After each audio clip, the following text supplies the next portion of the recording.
Let's take a look at this transfer pricing scenario.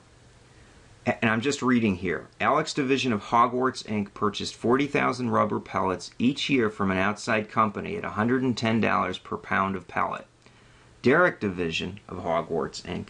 could make the rubber pellets at a variable cost of $84 per pound of pellets. Alex division and Derek division have just negotiated a transfer price of $96 per pound of rubber pellets for all 40,000 units. And you're asked to do four things. First, calculate the overall change in sales that will result from this transaction on the books of Alex division. Then calculate the overall change in profits on the books of Alex division. Then number 3 is essentially number 2 for the Derek division. What would be the change in profits on the books of Derek? And number 4 asks you to determine who wins and who loses in this negotiated transfer price. Okay, now sometimes I think the best way is to lay out in a nice matrix what's currently happening, what's proposed, and then what's the changes. Now, perhaps this is overkill for a simple problem like this, but sometimes I think laying it out this way helps us follow the logic very clearly. Okay, so here's what we know. We don't know what external sales are. And by the way, what I'm doing here is I'm saying let's take a look at external sales, then internal sales, calculate the total. Then let's look at external costs and internal cost and calculate the total. And what I mean by external internal cost is internal cost would be the cost of sales going to another division. External cost would be the cost of sales that are going to an outside party, somebody outside of Hogwarts Inc. Okay, so here's what we know. We know that currently we don't know what external sales are for Alex. So the first question says, what's the overall change in sales that will result? Well, let's get there in a minute. What we know is Alex is currently paying 40,000 units times $110. So it has an external cost of $4.4 million. In the future, that will go away.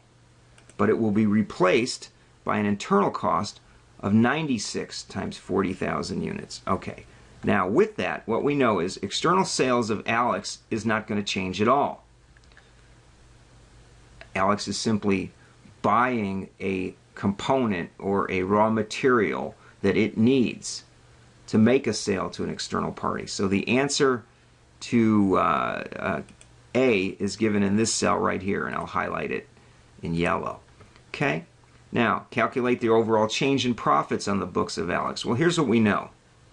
If we look at the overall change in profits, there's no change in sales, but this number gives us the difference between the old external cost and the new, which means external cost will drop by $4,400,000, but internal cost will go up by $3,840,000, so its costs will decrease by $560,000. And when we subtract sales from costs, we get a savings or a positive impact on margin or operating income or net income of $560,000. So that's our answer to number 2, which is calculate the overall change in profits on the books of Alex.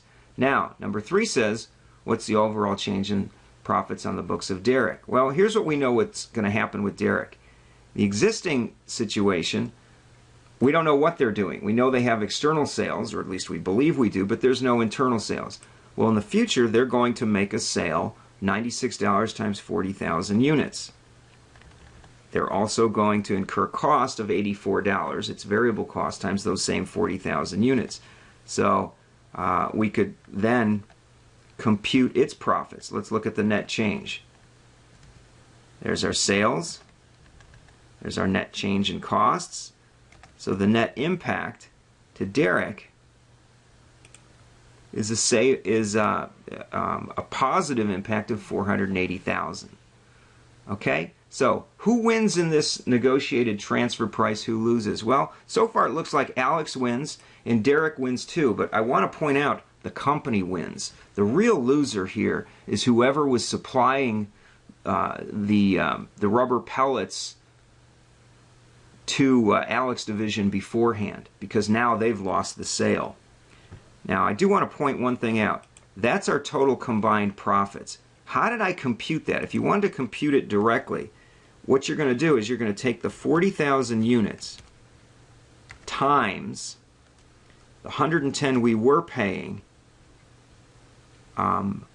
minus the 84 variable cost it's now going to cost us to buy it, to make it ourselves. And that's how I compute the 1040 if you wanted to do that on a direct basis. Okay, you can see the formula right there. I also want to point out that there's no combined internal sales.